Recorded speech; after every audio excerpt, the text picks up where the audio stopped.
पर आज फर्दे जुर्म आयद कर दी गई कप्तान और बुशरा बीबी ने उससे वाज़ेह तौर पर इनकार कर दिया। बिस्मिल्लाहिर्रहमानिर्रहीम, अस्सलातु वस्सलाम अलैका या सय्यदी या रसूल अल्लाह, अस्सलातु वस्सलाम अलैका या सय्यदी या हबीब अल्लाह।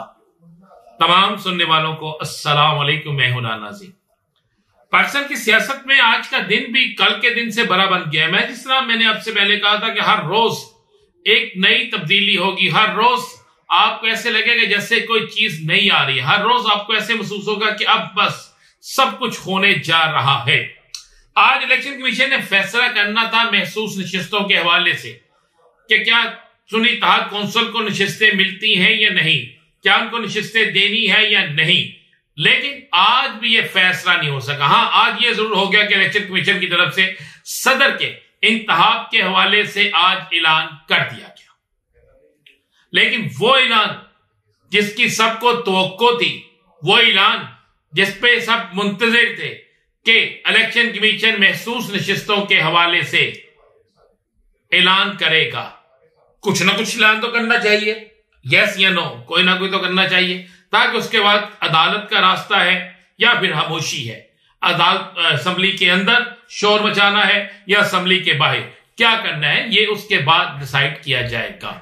लेकिन ये बात जरूर थी कि ऐसा होना चाहिए था।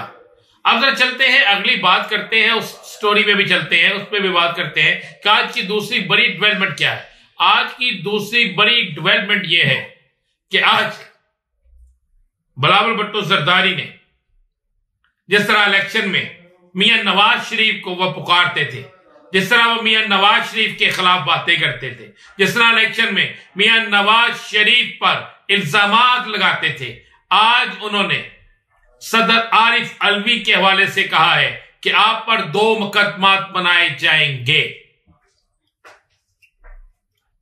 यानी आज अदालत बिलावल भुट्टो जरदारी ने लगा ली। उसके बाद आप आ जाए दूसरी खबर, बल्कि तीसरी खबर। इसाक डार साहब ने भी आज प्रेस कॉन्फ्रेंस कर दी और जब उनसे इस प्रेस कॉन्फ्रेंस में यह सवाल किया गया कि आप ये बता दें कि जनाब आप आइन शिकनी की बात कर रहे हैं, तो क्या 90 दिन में इलेक्शन ना होना आइन शिकनी नहीं थी? तो उसका उन्होंने एक नया जवाब दे दिया और नया आइन के अंदर चीज मुतारिफ करा दी। उन्होंने कहा कि आइन में यह चीज मौजूद है कि अगर वक्त पे कोई काम ना हो, बाद में हो जाए, तो आइन उसकी जमानत देता, आइन के अंदर ठीक है। तो फिर ये भी आरिफ अलवी साहब का भी जो लिखा हुआ खत है, अगर मुकर्ररा मुद्दत पे वो हलफ बर्दारी नहीं होती, बाद में हो जाती है फैसले के, तो फिर तो आइन इसकी भी इजाजत देता है। लेकिन इस मुल्क के अंदर कानून अजीब है, ताकतवर के लिए कोई चीज भी ठीक है और जो ताकतवर नहीं उसके लिए असल चीज भी ठीक नहीं है। कप्तान पर आज फर्दे जुर्म आयद कर दी गई कप्तान और बुशरा बीबी ने उससे वाज़ेह तौर पर इनकार कर दिया। आज की एक बड़ी डेवलपमेंट यह है कि कप्तान से जब यह कहा गया कि आप बताइए कि क्या सदर पाकिस्तान आपकी सजाएं माफ कर दे, तो उन्होंने कहा मैंने तो बहुत पहले ही सदर पाकिस्तान को यह कह दिया था कि किसी सूरत में भी मेरी सजा माफ ना की जाए, किसी सूरत में भी मैं सजा माफी की दरखास्त नहीं करूंगा और ना ही किसी माफी का मैं तलबगार हूं। मैं आइन और कानून के मुताबिक अपने मुकदमात का सामना करके यह साबित करूंगा कि मेरे ऊपर बने तमाम के तमाम मुकदमात झूठे हैं। मैं ये साबित करूंगा कि मेरे खिलाफ होने वाली तमाम कार्रवाइयां गलत है और मैं ये साबित करूंगा कि मैंने अपने मुकदमात में अपनी बेगुनाही साबित की। जबकि बैरिस्टर गौहर की भी आज मुलाकात हुई और बैरिस्टर गौहर की मुलाकात आज इलेक्शन कमीशन से हुई और उसमें बैरिस्टर गौहर ने कहा है कि बहुत जल्द हमें बहुत बड़ा हम अपसेट करने जा रहे हैं। अब ये बड़ा अपसेट क्या है, बड़ा अपसेट कौन करने जा रहा है, इस बड़े अपसेट से क्या होगा?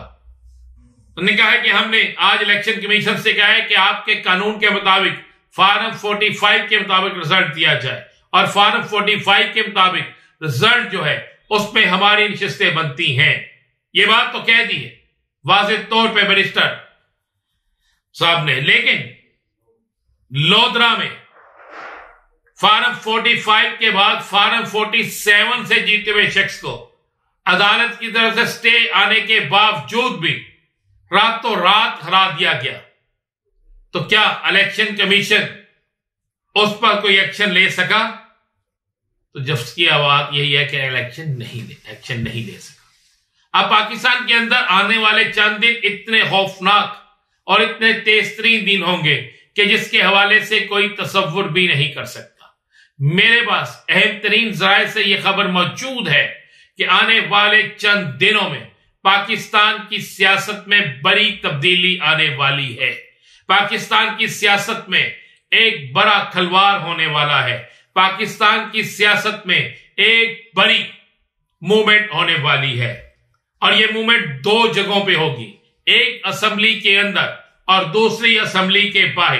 कप्तान की तरफ से हफ्ते के रोज मुल्क भर में एहतजाज की कॉल दे दी गई है, जबकि दूसरी तरफ एक ग्रैंड अलायंस बन रहा है। यह ग्रैंड अलायंस हुकूमती अलायंस नहीं होगा, यह ग्रैंड अलायंस हुकूमत बनाने के लिए नहीं होगा, बल्कि इस ग्रैंड अलायंस का एक ही एजेंडा है कि इलेक्शन में जो धांधली हुई है या इलेक्शन में जो जीता है उसको नशिस्तें दी जाए, जिसके मुताबिक जिस तरह फार्म 45 के मुताबिक सलार खान ने आज इस्लामाबाद में प्रेस कॉन्फ्रेंस में यह कहा कि मेरे पास तमाम के तमाम हलकों के यानी तमाम के तमाम पोलिंग स्टेशंस के रिजल्ट मौजूद हैं फार्म 45, लेकिन उसमें जिता किसी और को दिया गया जो 8वें नंबर पे आता है। इसकी बात खुद मौलाना फजलुर रहमान भी करते हैं, इसकी बात महमूद अचकजई भी करते हैं, इसकी बात अख्तर मेंगल भी करते हैं और भी बहुत से लोग इस पर बातें कर रहे हैं। अब चूंकि दो मैदान लगने वाले हैं, एक मैदान पार्लियामेंट के अंदर और दूसरा मैदान पार्लियामेंट के बाहर, हुकूमत के लिए इंतहाई मुश्किल है, क्योंकि हुकूमत को यह वाज़ेह तौर पर है, पैगाम मिल चुका है कि अगर मुल्क के अंदर सियासी इस्तेहकाम ना आया तो किसी तौर पर भी मुआशी इस्तेहकाम नहीं आ सकेगा। और अब डर खौफ यह पैदा हो रहा है कि अवाम जो महंगाई क्या तो इंतहाई परेशान है, अगर वो भी एहतजाज में शामिल हो गई तो फिर एहतजाज का रुख क्या बन सकता है। अल्लाह ना करे ऐसा हो, क्योंकि सबसे पहले पाकिस्तान है, उसके बाद कोई और चीज है।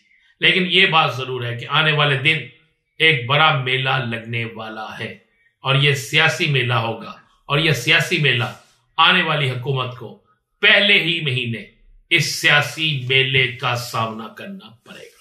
मजीद क्या होगा इंतजार कीजिए, अगले वीडियो का। इजाजत दीजिए, अल्लाह।